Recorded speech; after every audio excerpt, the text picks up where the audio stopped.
Hello दोस्तों, आज की खास हीराबाई आई बुक में आपका स्वागत है। इस मंच पर हम आपके लिए हमेशा नई, आनंददायक और प्रेरणादायक आई बुक्स लेकर के आते हैं। तो चलो बिना समय गवाएं शुरू करते हैं आज की कहानी कॉस्टको होलसेल कंपनी की। मुझे पता है भाई कि आप भी कुछ ना कुछ व्यवसाय करते होंगे और आपको भी इस आई बुक में से एक प्रेरणा मिलेगी कि एक छोटे व्यवसाय को बड़ा और सफल कैसे बना सकते हैं। तो दोस्तों बने रहो और सब्सक्राइब करो। तो पहले अध्याय में जानते हैं एक साधारण विचार से असाधारण शुरुआत तक। तो दोस्तों, दुनिया की बड़ी कंपनियों की कहानियां अक्सर किसी विशाल पूंजी, चमकदार दफ्तरों या अत्याधुनिक तकनीक से शुरू होती हुई दिखाई देती हैं। लेकिन कॉस्टको होलसेल की कहानी बिल्कुल अलग थी। ये कहानी उन लोगों की सोच से जन्मी थी जो मानते थे कि यदि ग्राहकों को सही कीमत पर अच्छी गुणवत्ता दी जाए और उनके साथ ईमानदारी बरती जाए तो कोई भी व्यापार लंबे समय तक सफल रह सकता है।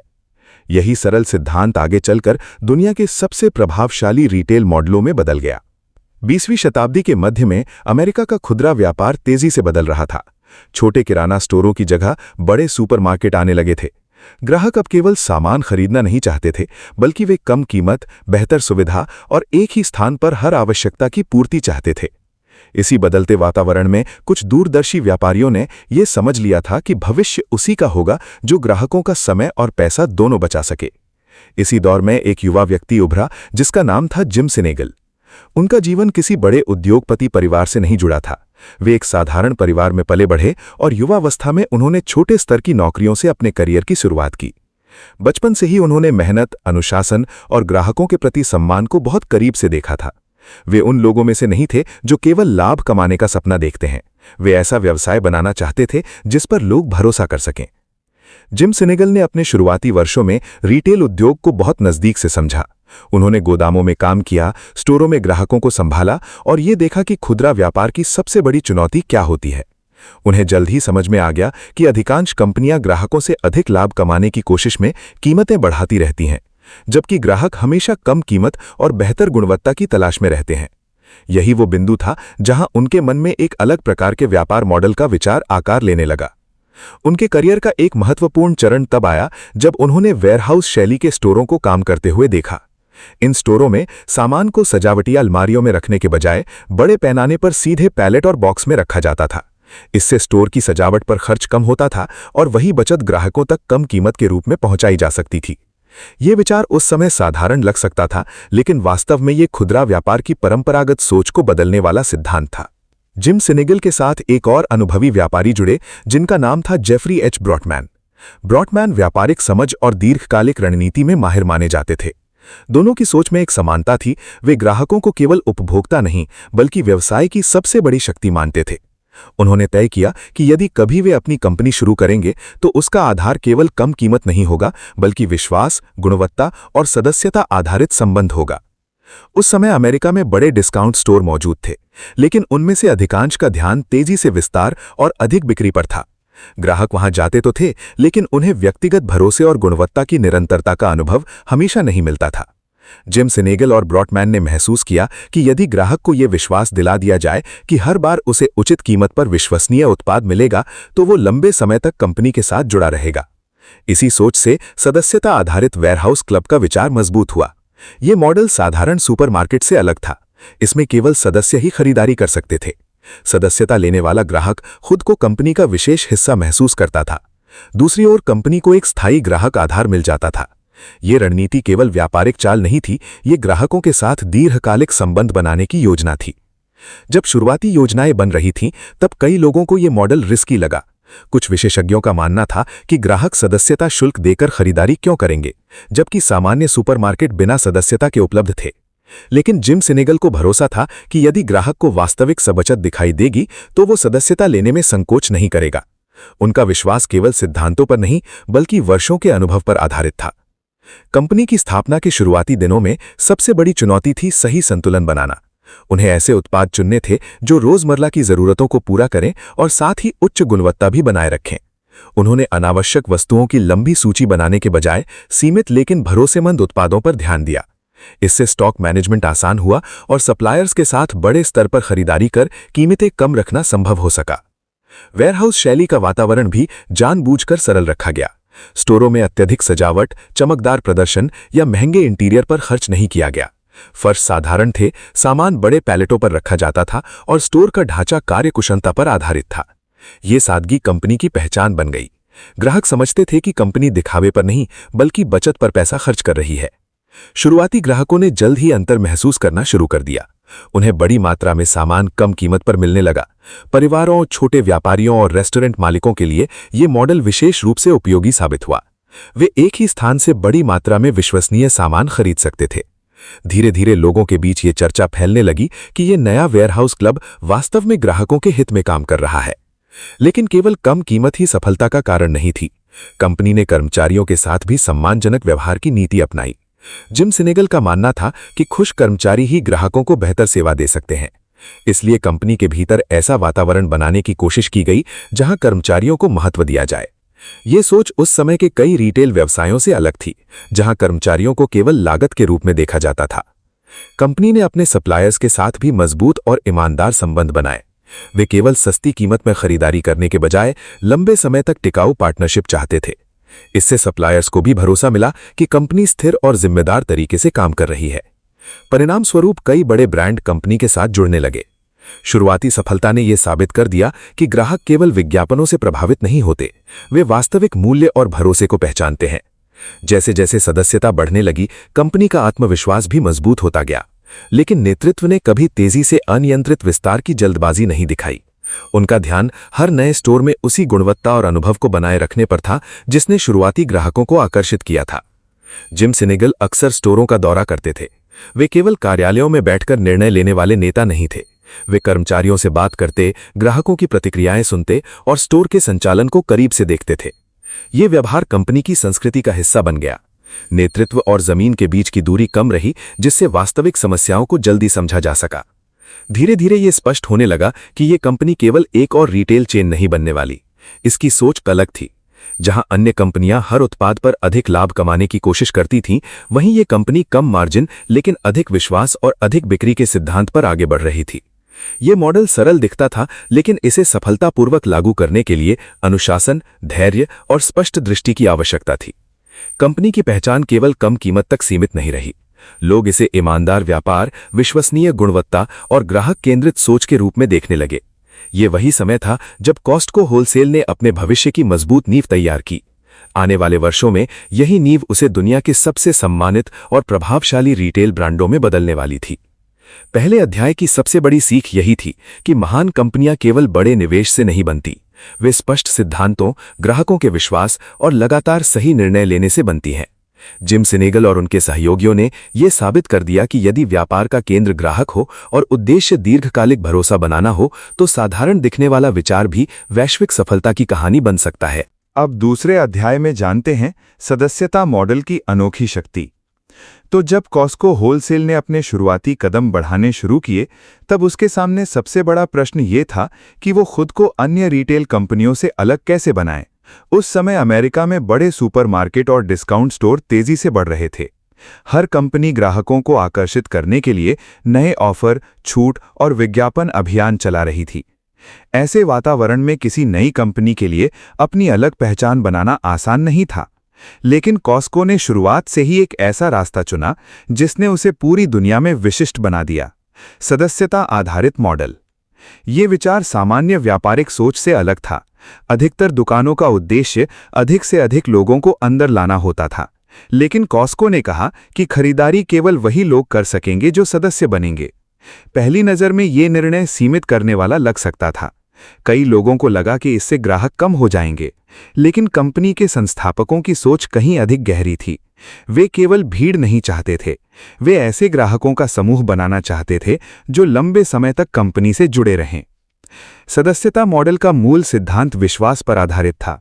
जब कोई व्यक्ति सदस्यता लेता था, तो वो केवल स्टोर में प्रवेश की अनुमति नहीं खरीदता था, बल्कि वो कंपनी के साथ एक संबंध बनाता था। ग्राहक को ये महसूस कराया जाता था कि वो किसी विशेष समुदाय का हिस्सा है, जहां उसे बेहतर गुणवत्ता, उचित मूल्य और भरोसेमंद सेवा मिलेगी। यही भावना धीरे धीरे कॉस्को की सबसे बड़ी ताकत बन गई। शुरुआती वर्षों में कंपनी ने सदस्यता प्रक्रिया को बहुत सरल रखा। लोग सदस्य बनते और फिर वेयरहाउस जैसे विशाल स्टोर में प्रवेश करते, जहां सामान्य दुकानों की तुलना में अलग वातावरण होता था। वहां चमकदार सजावट कम थी, लेकिन विशाल मात्रा में उत्पाद व्यवस्थित रूप से रखे गए थे। ग्राहकों को जल्दी ही ये समझ में आने लगा कि कंपनी ने दिखावे के बजाय वास्तविक बचत पर ध्यान दिया है। सदस्यता मॉडल का एक महत्वपूर्ण लाभ ये था कि कंपनी अपने ग्राहकों को गहराई से समझ सकती थी। जब ग्राहक बार बार खरीदारी के लिए लौटते थे, तो कंपनी उनकी पसंद और आवश्यकताओं को बेहतर तरीके से पहचानने लगी। इससे उत्पाद चयन और स्टॉक प्रबंधन अधिक प्रभावी हुआ। कंपनी केवल अधिक उत्पाद बेचने की कोशिश नहीं कर रही थी, वो सही उत्पाद सही कीमत पर उपलब्ध कराने की दिशा में काम कर रही थी। कंपनी ने यह भी सुनिश्चित किया कि सदस्यता लेने वाले ग्राहकों को वास्तविक लाभ दिखाई दे। यदि सदस्यता केवल प्रवेश का साधन होती और उसके बदले ग्राहकों को विशेष मूल्य न मिलता, तो ये मॉडल टिक नहीं पाता। इसलिए कॉस्को ने हर स्तर पर कीमतों को नियंत्रित करने की रणनीति अपनाई। बड़े पैमाने पर खरीदारी, सीमित उत्पाद विकल्प और कम संचालन लागत के माध्यम से कंपनी वास्तविक बचत ग्राहकों तक पहुंचाने लगी। धीरे धीरे ग्राहकों के बीच ये धारणा बनने लगी कि कॉस्को में खरीदारी करना समझदारी का निर्णय है। परिवार बड़ी मात्रा में घरेलू सामान खरीदते और लंबे समय तक उपयोग करते। छोटे व्यवसायों को यहां से उचित मूल्य पर सामान मिलने लगा। रेस्टोरेंट, कैफे और छोटे दुकानदार भी सदस्य बनने लगे, क्योंकि उन्हें थोक कीमतों का लाभ मिल रहा था। इस प्रकार सदस्यता मॉडल ने व्यक्तिगत ग्राहकों के साथ साथ छोटे व्यवसायों को भी आकर्षित किया। सदस्यता मॉडल का मनोवैज्ञानिक प्रभाव भी बहुत महत्वपूर्ण था। जब लोग सदस्य बनते थे, तो वे अधिक बार स्टोर जाने लगे। उन्हें महसूस होता था कि उन्होंने सदस्यता लेकर एक विशेष अवसर प्राप्त किया है, इसलिए वो उसका अधिकतम उपयोग करना चाहते थे। यही भावना ग्राहक निष्ठा को मजबूत करती गई। ग्राहक केवल कीमतों के कारण नहीं लौटते थे, वे उस अनुभव और भरोसे के कारण लौटते थे जो कॉस्को ने उन्हें दिया था। कॉस्को ने अपने सदस्यों के लिए खरीदारी को रोचक बनाने का भी प्रयास किया। स्टोर में हमेशा कुछ नए और सीमित उत्पाद उपलब्ध रहते थे। ग्राहक जब भी स्टोर जाते, उन्हें कुछ नया देखने को मिलता। इससे खरीदारी केवल आवश्यकता नहीं रही, वो एक अनुभव बन गई। लोग अपने परिवारों के साथ कॉस्को जाते, नए उत्पाद देखते और बड़ी मात्रा में खरीदारी का आनंद लेते। ये अनुभव अन्य पारंपरिक सुपरमार्केट से अलग था। सदस्यता मॉडल ने कंपनी को आर्थिक स्थिरता भी दी। सामान्य रिटेल कंपनियां केवल दैनिक बिक्री पर निर्भर रहती थीं, लेकिन कॉस्को के पास सदस्यता के माध्यम से एक स्थायी ग्राहक आधार था। इससे कंपनी लंबी अवधि की योजनाएं अधिक आत्मविश्वास के साथ बना सकी। वो बाजार के उतार चढ़ाव के बीच भी स्थिर बनी रही, क्योंकि उसके ग्राहक उससे जुड़े हुए थे। कंपनी ने सदस्यता नवीनीकरण पर भी विशेष ध्यान दिया। उसका उद्देश्य केवल नए सदस्य बनाना नहीं था, बल्कि पुराने सदस्यों को संतुष्ट रखना था। यदि ग्राहक हर वर्ष अपनी सदस्यता नवीनीकृत कर रहे थे, तो इसका अर्थ ये था कि वो कंपनी के अनुभव से खुश हैं। यही कारण था कि कॉस्को ने ग्राहक सेवा को अत्यंत महत्वपूर्ण माना। वापसी नीति, उत्पाद गुणवत्ता और कर्मचारियों का व्यवहार, हर चीज को इस तरह तैयार किया गया कि ग्राहक का विश्वास बना रहे। समय के साथ कॉस्को के सदस्य केवल ग्राहक नहीं रहे, वे कंपनी के समर्थक बन गए। लोग अपने मित्रों और परिवार को सदस्यता लेने की सलाह देने लगे। ये प्राकृतिक प्रचार किसी भी विज्ञापन अभियान से अधिक प्रभावशाली था। जब कोई ग्राहक स्वयं संतुष्ट होकर दूसरों को कंपनी के बारे में बताता है, तो वो भरोसा अधिक मजबूत होता है। कॉस्को ने यही भरोसा कमाया। सदस्यता मॉडल ने कंपनी की संस्कृति को भी आकार दिया। क्योंकि ग्राहक लंबे समय तक जुड़े रहते थे, इसलिए कंपनी अल्पकालिक लाभ के लिए गुणवत्ता से समझौता नहीं कर सकती थी। यदि ग्राहक एक बार निराश हो जाते, तो वे सदस्यता नवीनीकृत नहीं करते। यही कारण था कि कॉस्को ने हमेशा दीर्घकालिक संबंधों को प्राथमिकता दी। उस समय कई प्रतिस्पर्धी कंपनियों ने भी सदस्यता मॉडल को अपनाने की कोशिश की, लेकिन वे कॉस्को जैसी सफलता हासिल नहीं कर सकी। कारण ये था कि केवल सदस्यता सिस्टम बना लेना पर्याप्त नहीं था। उसके पीछे ईमानदारी, मूल्य निर्धारण, लगातार गुणवत्ता और ग्राहक सम्मान की संस्कृति भी आवश्यक थी। कॉस्को ने इन सभी तत्वों को संतुलित तरीके से लागू किया। कंपनी ने अपने स्टोरों में सीमित उत्पाद रखने की रणनीति को भी सदस्यता मॉडल से जोड़ा। सामान्य सुपरमार्केट में हजारों विकल्प होते थे, जिससे ग्राहकों को भ्रम हो सकता था। कॉस्को ने चुनिंदा लेकिन भरोसेमंद उत्पादों पर ध्यान दिया। इससे ग्राहक निर्णय जल्दी ले पाते थे और कंपनी बड़ी मात्रा में खरीदारी कर कम कीमत बनाए रख सकती थी। ये मॉडल संचालन को सरल और प्रभावी बनाता था। सदस्यता आधारित समुदाय बनने के कारण कंपनी को अपने ग्राहकों के साथ भावनात्मक संबंध बनाने में भी सफलता मिली। लोग महसूस करते थे कि कॉस्को केवल लाभ कमाने वाली कंपनी नहीं है, बल्कि वो वास्तव में ग्राहकों के हित में काम करती है। यही भावना कंपनी की दीर्घकालिक सफलता की नींव बनी। जैसे जैसे वर्ष बीतते गए, सदस्यता मॉडल कॉस्को की पहचान बन गई। ये केवल व्यापारिक रणनीति नहीं रही, ये कंपनी के दर्शन का हिस्सा बन गई। इस मॉडल ने ये सिद्ध किया कि यदि ग्राहक को वास्तविक मूल्य और सम्मान दिया जाए तो वो लंबे समय तक किसी कंपनी के साथ जुड़ा रह सकता है। दूसरे अध्याय की सबसे बड़ी सीख यही थी कि व्यापार में स्थायी सफलता केवल अधिक बिक्री से नहीं आती, वो विश्वास, संबंध और निरंतर संतुष्टि से आती है। कॉस्को होलसेल ने सदस्यता मॉडल के माध्यम से यही सिद्ध किया कि जब ग्राहक खुद को किसी कंपनी का हिस्सा महसूस करता है, तब वो केवल खरीदार नहीं रहता, वो उस कंपनी की सफलता की यात्रा का साथी बन जाता है। अब तीसरे अध्याय में जानते हैं कम कीमत और उच्च गुणवत्ता का अद्भुत संतुलन। तो जब कॉस्टको होलसेल ने अपने सदस्यता मॉडल के माध्यम से ग्राहकों का विश्वास जीतना शुरू किया, तब उसके सामने अगली बड़ी चुनौती थी कम कीमत पर लगातार उच्च गुणवत्ता बनाए रखना। रिटेल उद्योग में ये सबसे कठिन कार्यों में से एक माना जाता है। अधिकांश कंपनियां या तो कीमत कम करने के लिए गुणवत्ता से समझौता करती हैं या उच्च गुणवत्ता बनाए रखने के लिए कीमतें बढ़ा देती हैं। लेकिन कॉस्टको ने शुरुआत से ही तय कर लिया था कि वो इन दोनों के बीच ऐसा संतुलन बनाएगी जो ग्राहकों को वास्तविक लाभ दे। ये विचार जितना सरल सुनाई देता है, उसे व्यवहार में उतारना उतना ही कठिन था। कम कीमत बनाए रखने के लिए हर स्तर पर अनुशासन की आवश्यकता थी। कंपनी को अपनी खरीद प्रक्रिया, स्टोर संचालन, परिवहन और उत्पाद चयन हर क्षेत्र में अत्यधिक सावधानी बरतनी पड़ती थी। लेकिन यही अनुशासन कॉस्टको की पहचान बन गया। जिम सेनेगाल का मानना था कि यदि ग्राहक को हर बार उचित मूल्य पर भरोसेमंद उत्पाद मिलेगा तो वो लंबे समय तक कंपनी के साथ जुड़ा रहेगा। इसीलिए कंपनी ने यह सिद्धांत अपनाया कि उत्पादों पर लाभ मार्जिन सीमित रखा जाएगा। उस समय यह निर्णय असामान्य माना जाता था, क्योंकि अधिकतर रिटेल कंपनियां अधिकतम लाभ कमाने की कोशिश करती थीं। लेकिन कॉस्टको का उद्देश्य केवल तात्कालिक लाभ नहीं था, वो दीर्घकालिक विश्वास बनाना चाहती थी। कंपनी ने अपने स्टोरों में उत्पादों की संख्या जानबूझकर सीमित रखी। सामान्य सुपरमार्केट में हजारों प्रकार के उत्पाद उपलब्ध होते थे, लेकिन कॉस्टको केवल चुनिंदा वस्तुएं रखती थी। ये रणनीति अत्यंत प्रभावी साबित हुई। जब किसी कंपनी के पास सीमित लेकिन लोकप्रिय उत्पाद होते हैं तो वो उन्हें बहुत बड़ी मात्रा में खरीद सकती है। बड़ी मात्रा में खरीदारी करने से सप्लायर्स से बेहतर कीमत मिलती है और वही बचत ग्राहकों तक पहुंचाई जा सकती है। इस मॉडल का एक और लाभ था गुणवत्ता नियंत्रण। कम उत्पाद होने के कारण कंपनी प्रत्येक वस्तु की गुणवत्ता पर अधिक ध्यान दे सकती थी। कॉस्टको केवल वही उत्पाद चुनती थी जिन पर उसे पूरा भरोसा होता था। यदि कोई उत्पाद कंपनी के मानकों पर खरा नहीं उतरता तो उसे स्टोर में स्थान नहीं मिलता। यही कारण था कि ग्राहकों को धीरे धीरे ये विश्वास होने लगा कि कॉस्टको में उपलब्ध वस्तुएं भरोसेमंद होती हैं।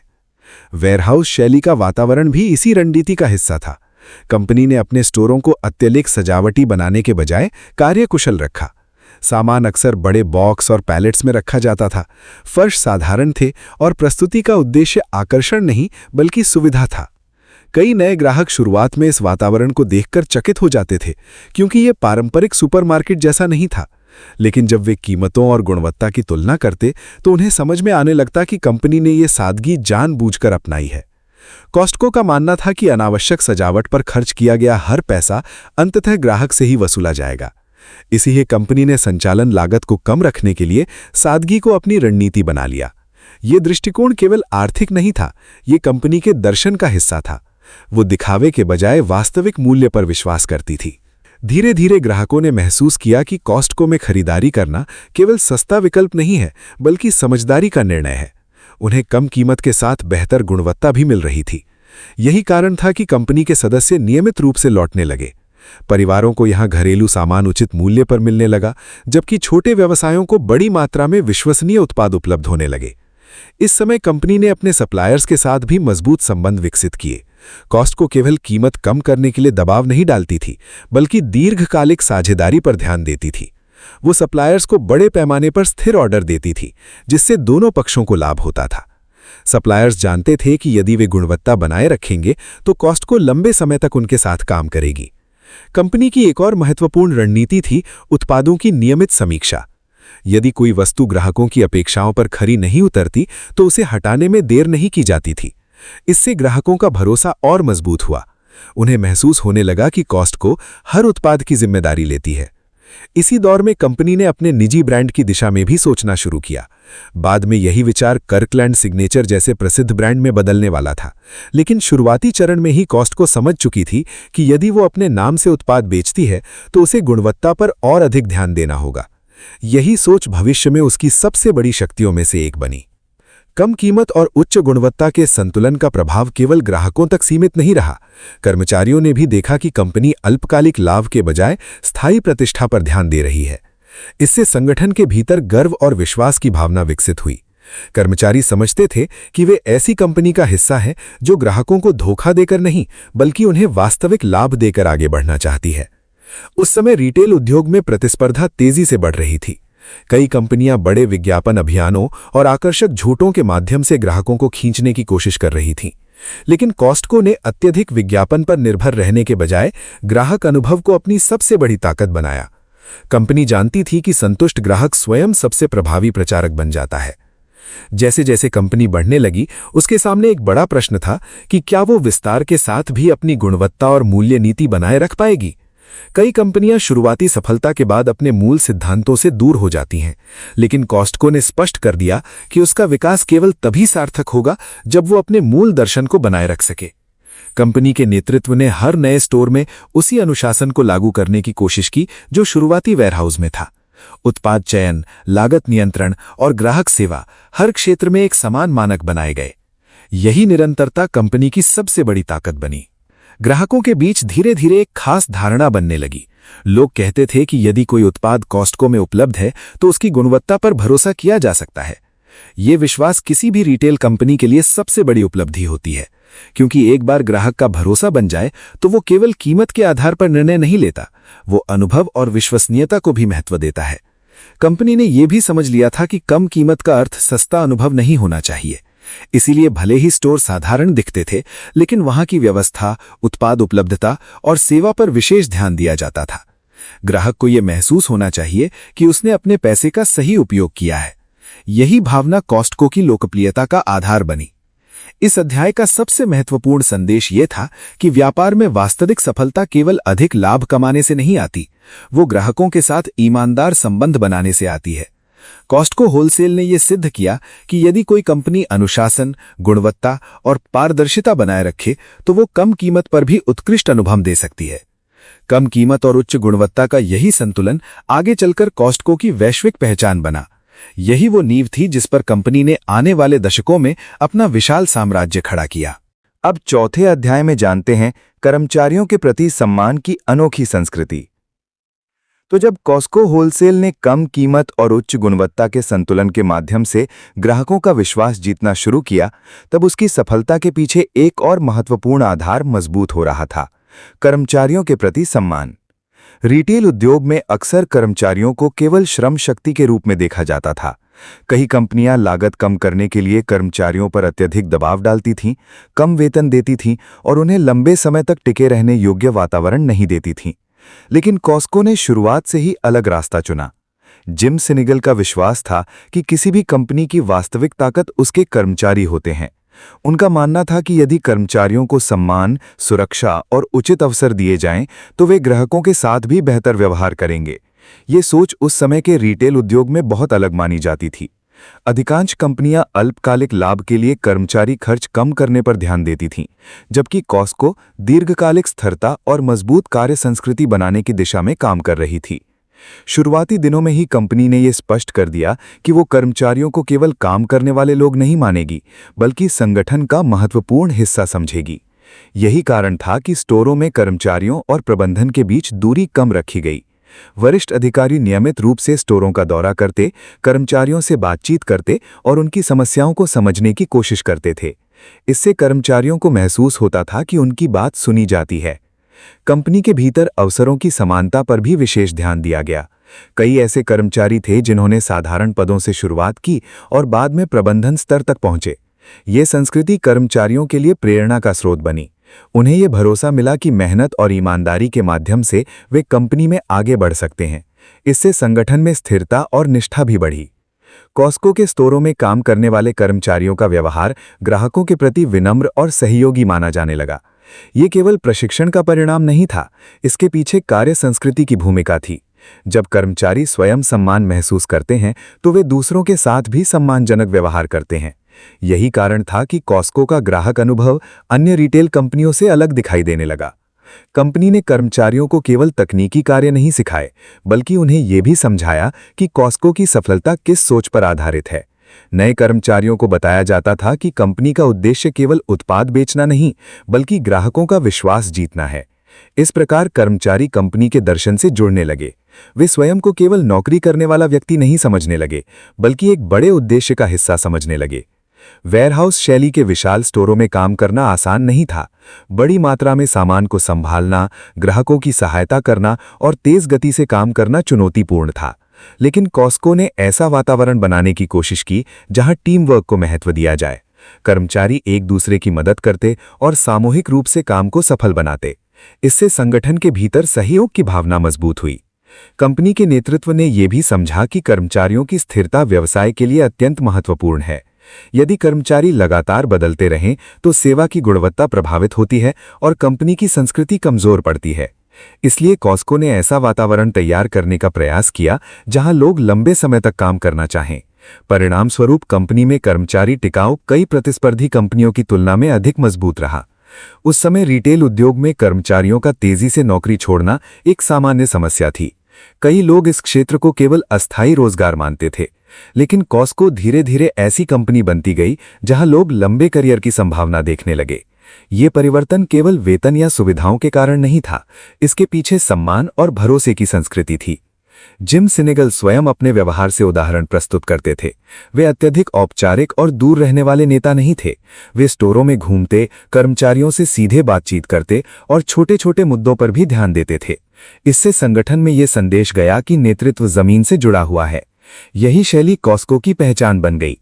कंपनी के भीतर अनुशासन और सादगी दोनों को महत्व दिया जाता था।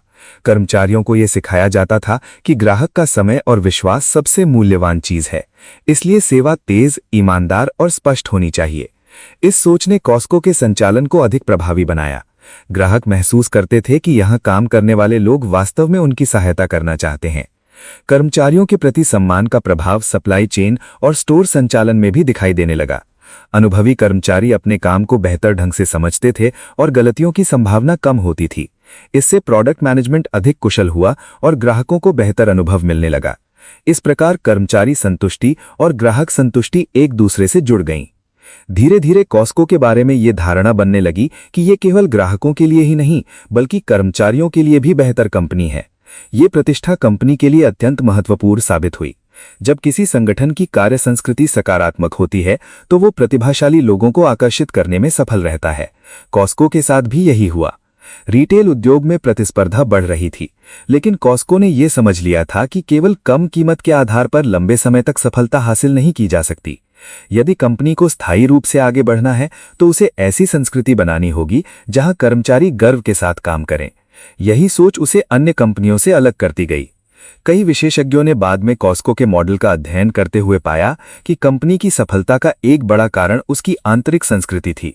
ग्राहक स्टोर में जो सकारात्मक अनुभव करते थे, उसके पीछे कर्मचारियों का समर्पण था, और कर्मचारियों का ये समर्पण सम्मान और विश्वास से उत्पन्न हुआ था। कॉस्को ने यह भी साबित किया कि कर्मचारियों पर किया गया निवेश वास्तव में खर्च नहीं, बल्कि दीर्घकालिक लाभ होता है।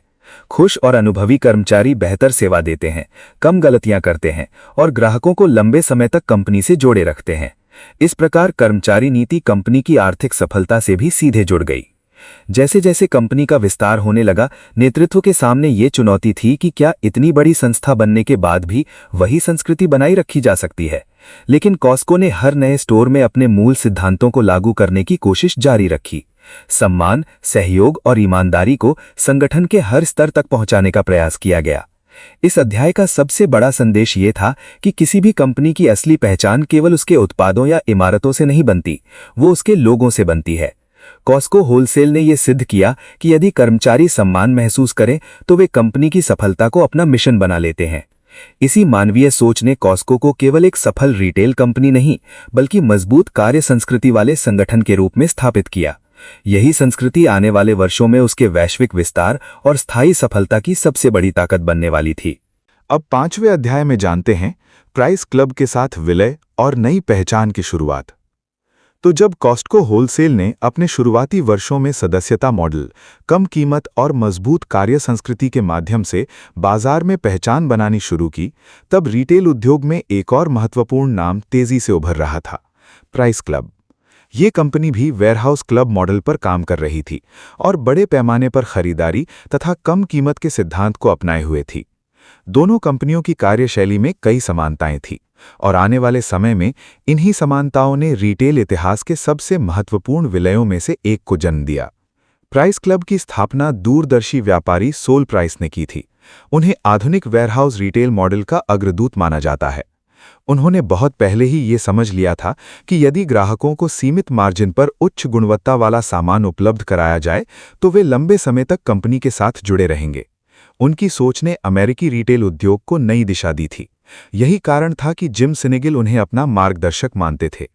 जिम सिनेगिल ने अपने करियर के शुरुआती वर्षों में सोल प्राइस के साथ काम करते हुए व्यापार के कई महत्वपूर्ण सिद्धांत सीखे थे। उन्होंने देखा था कि व्यापार केवल लाभ कमाने का माध्यम नहीं है, ये विश्वास और दीर्घकालिक संबंध बनाने की प्रक्रिया भी है। यही सीख बाद में कॉस्टको की संस्कृति का आधार बनी। इसलिए जब कॉस्टको और प्राइस क्लब के बीच सहयोग की संभावना उभरी तो ये केवल व्यापारिक निर्णय नहीं था, ये समान विचारधारा वाले दो संगठनों का मिलन था। सन 1993 में प्राइस क्लब और कॉस्टको के विलय की घोषणा हुई। ये कदम रिटेल उद्योग में अत्यंत महत्वपूर्ण माना गया क्योंकि इससे सदस्यता आधारित वेयरहाउस मॉडल को नई शक्ति मिली। विलय के बाद नई कंपनी का नाम प्राइस कॉस्टको रखा गया। ये नाम दोनों संस्थाओं की विरासत और पहचान को सम्मान देने के लिए चुना गया था। विलय के समय कई विशेषज्ञों के मन में प्रश्न थे। दो बड़ी कंपनियों की कार्यशैली, मैनेजमेंट और संचालन को एक साथ लाना आसान नहीं होता।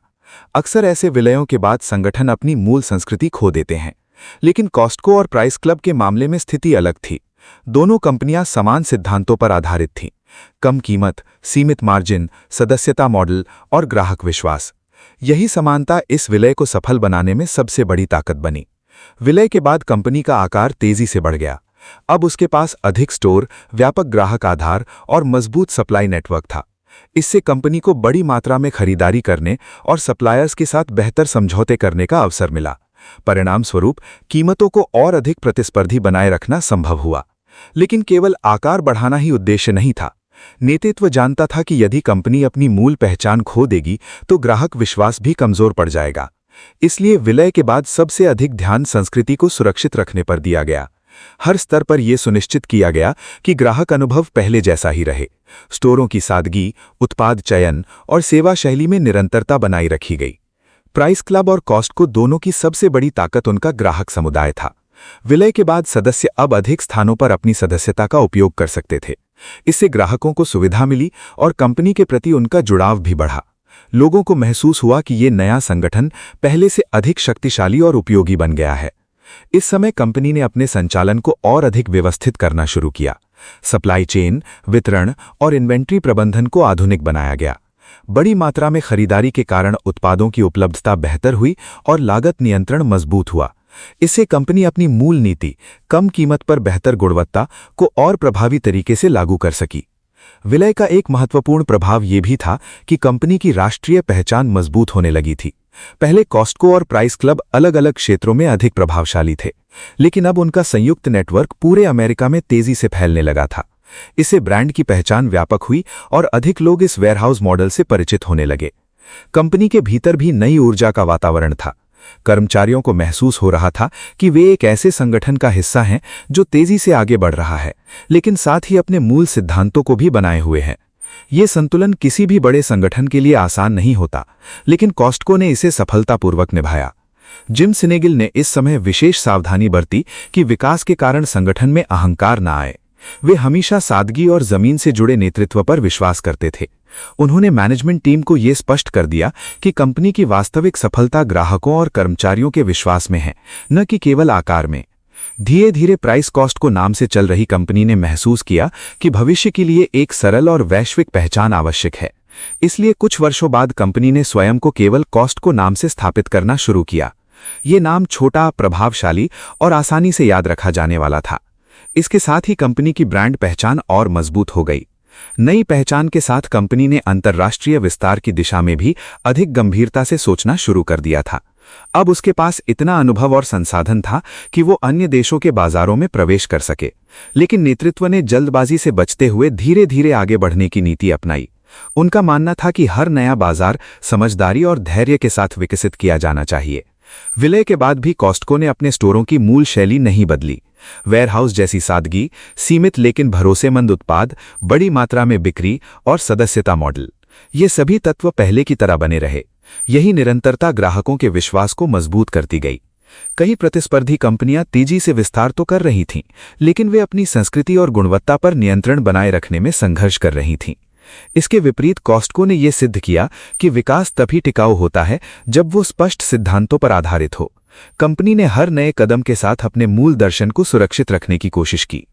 विलय के कुछ वर्षों बाद यह स्पष्ट हो गया कि यह निर्णय रिटेल उद्योग के सबसे सफल स्ट्रैटेजिक कदमों में से एक था। कंपनी का ग्राहक आधार मजबूत हुआ, सप्लाई नेटवर्क विस्तृत हुआ और उसकी वैश्विक संभावनाएं बढ़ गईं। लेकिन सबसे महत्वपूर्ण बात यह थी कि ग्राहकों का भरोसा पहले से भी अधिक मजबूत हो गया।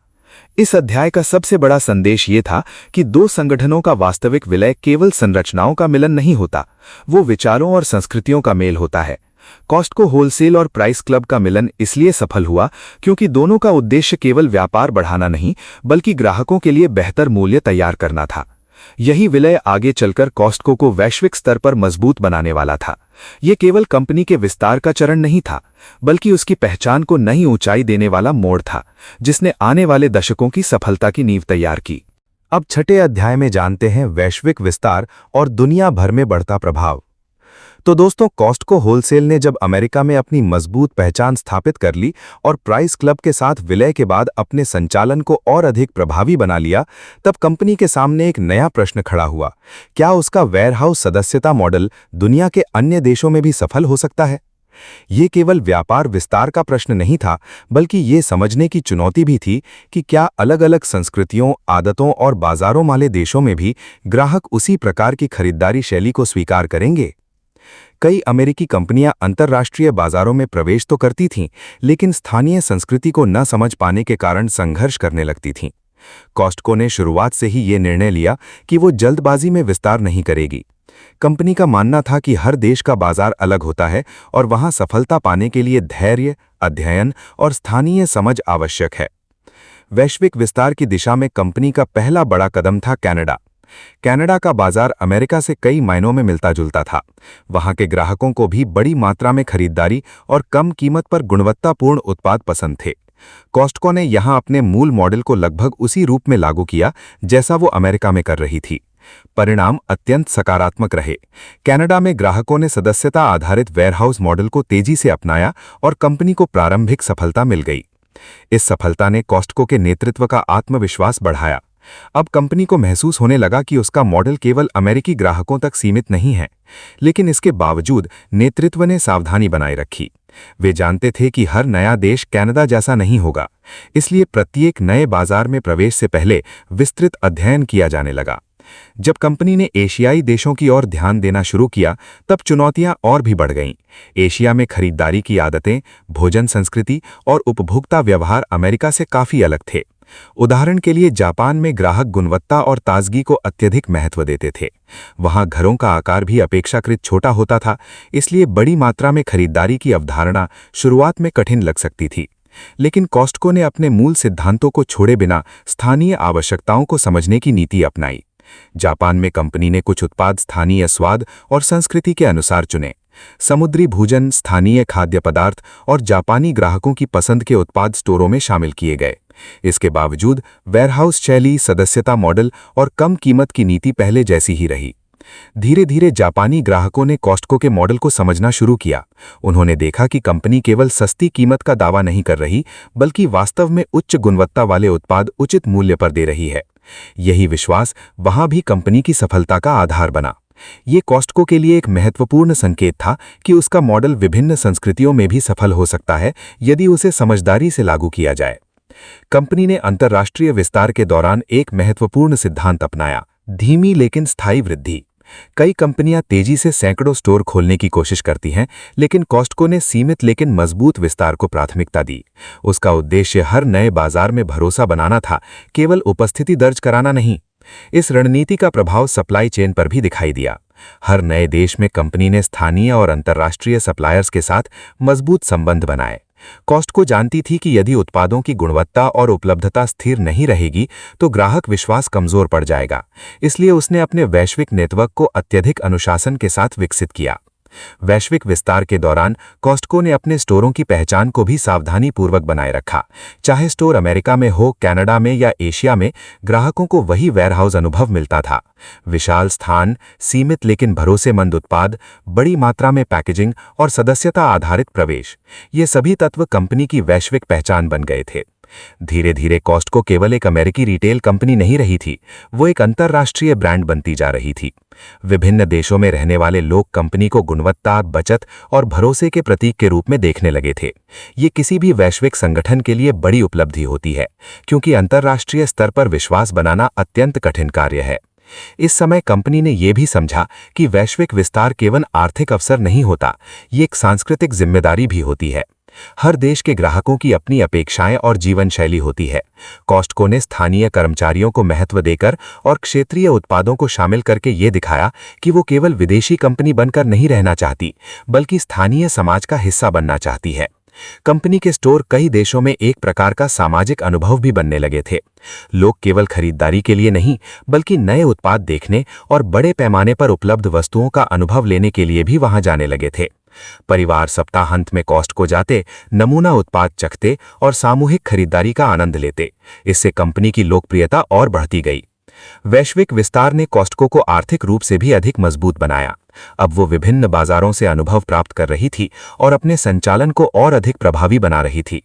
बड़े पैमाने पर खरीदारी और ग्लोबल सप्लाई नेटवर्क के कारण कंपनी अपनी कीमतों को प्रतिस्पर्धी बनाए रखने में सफल रही।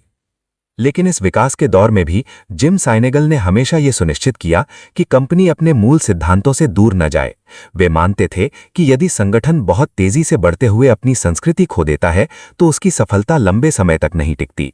इसलिए कॉस्टको ने हर नए बाजार में वही मूल दर्शन लागू किया: ईमानदारी, गुणवत्ता, सीमित मार्जिन और ग्राहक सम्मान।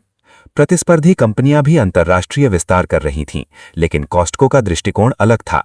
वो केवल बड़े शहरों में उपस्थिति दर्ज कराने पर ध्यान नहीं देती थी, वो ग्राहक निष्ठा और सदस्यता नवीनीकरण को अधिक महत्वपूर्ण मानती थी।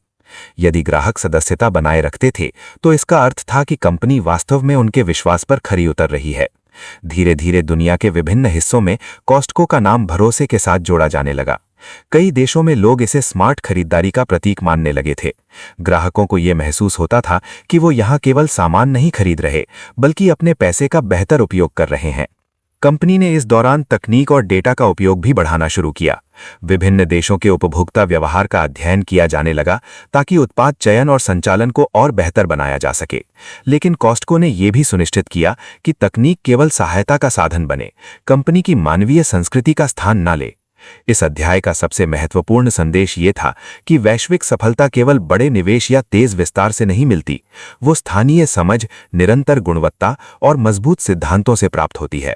कॉस्टको होलसेल ने यह सिद्ध किया कि यदि किसी कंपनी की नींव ईमानदारी और अनुशासन पर आधारित हो तो वो दुनिया के अलग अलग बाजारों में भी सम्मान और सफलता प्राप्त कर सकती है। यही वैश्विक विस्तार आगे चलकर कॉस्टको को दुनिया के सबसे प्रभावशाली रिटेल ऑर्गेनाइजेशंस में बदलने वाला था। अब ये केवल एक अमेरिकी कंपनी नहीं रही थी, ये एक ऐसा वैश्विक ब्रांड बन चुकी थी जिस पर लाखों लोग भरोसा करने लगे थे। अब 7वें अध्याय में जानते हैं कर्कलैंड सिग्नेचर, भरोसे का अपना साम्राज्य। तो जब कॉस्टको होलसेल ने दुनिया के विभिन्न देशों में अपनी मजबूत उपस्थिति बनानी शुरू की, तब कंपनी के सामने एक नया अवसर उभर रहा था। वर्षों से कॉस्टको अपने स्टोरों में अनेक प्रसिद्ध ब्रांडों के उत्पाद बेच रही थी और ग्राहकों का विश्वास जीत चुकी थी। लेकिन कंपनी के नेतृत्व ने महसूस किया कि यदि वह अपने सिद्धांतों, उच्च गुणवत्ता और उचित मूल्य को और अधिक प्रभावी तरीके से लागू करना चाहती है तो उसे अपना निजी ब्रांड विकसित करना होगा। इसी सोच से जन्म हुआ कर्कलैंड सिग्नेचर का, जो आगे चलकर कॉस्टको की सबसे बड़ी ताकतों में से एक बन गया। शुरुआती दौर में निजी ब्रांडों को सामान्यतः सस्ते विकल्प के रूप में देखा जाता था। अधिकतर रिटेल कंपनियां अपने निजी लेबल के माध्यम से केवल कम कीमत वाले उत्पाद बेचती थी, लेकिन उनकी गुणवत्ता हमेशा भरोसेमंद नहीं मानी जाती थी। कॉस्को ने यह धारणा बदलने का निर्णय लिया। कंपनी चाहती थी कि उसका निजी ब्रांड केवल सस्ता ना हो, बल्कि गुणवत्ता के मामले में बड़े राष्ट्रीय ब्रांडों के बराबर या उनसे बेहतर हो। कर्कलैंड नाम का चयन भी सोच समझकर किया गया था। ये नाम अमेरिका के कर्कलैंड क्षेत्र से प्रेरित था, जहां कंपनी का मुख्य संचालन जुड़ा हुआ था।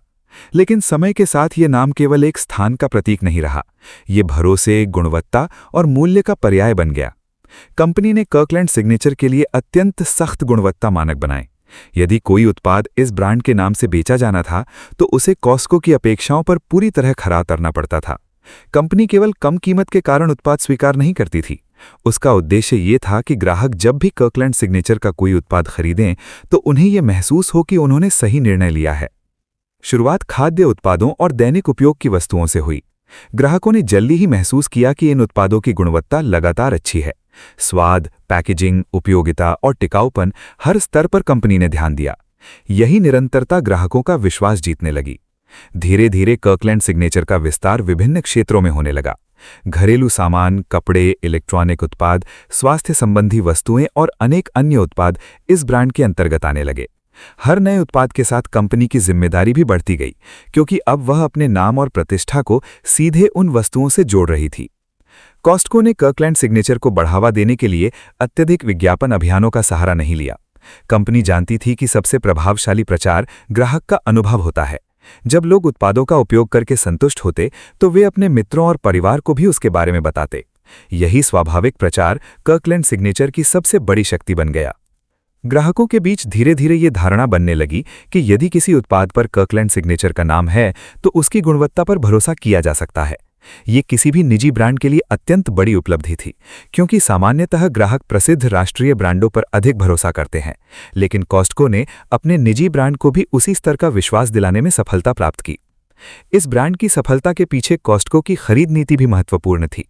कंपनी बड़े पैमाने पर खरीदारी करती थी और सप्लायर्स के साथ लंबे समय तक स्थिर संबंध बनाए रखती थी।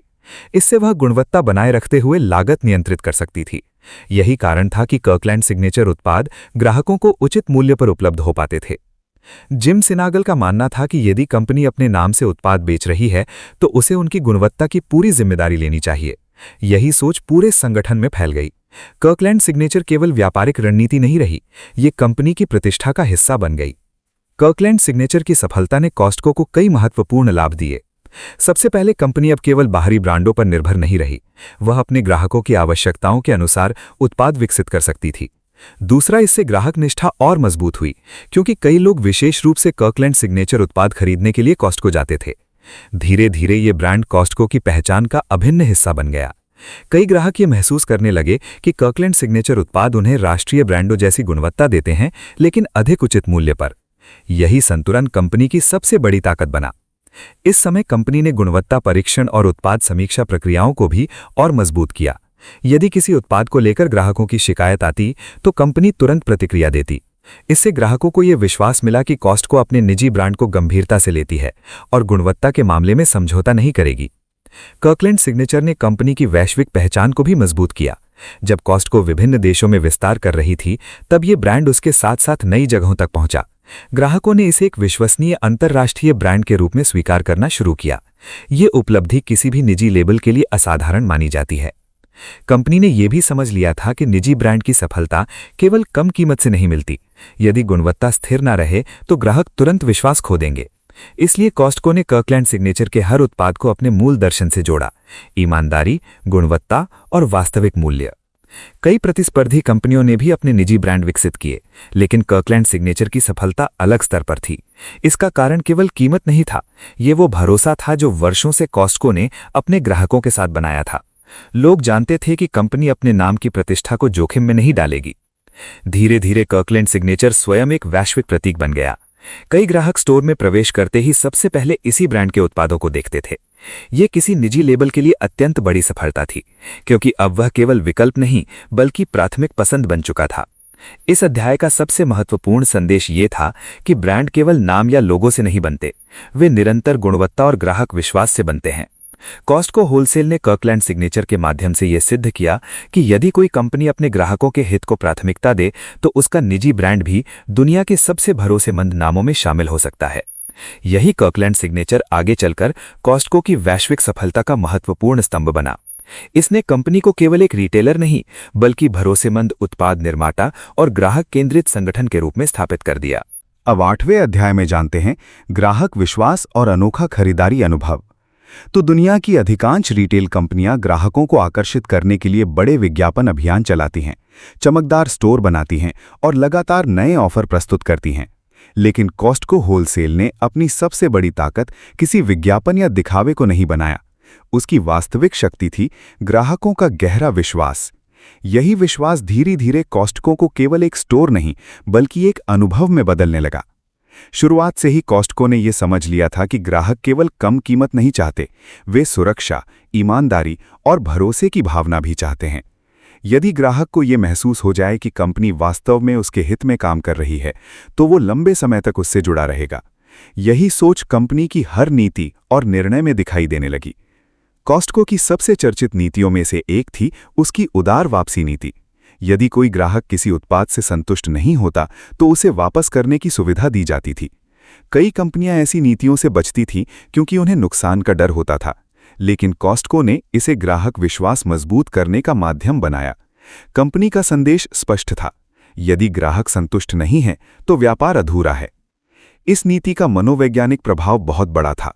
ग्राहक बिना डर के खरीदारी करने लगे।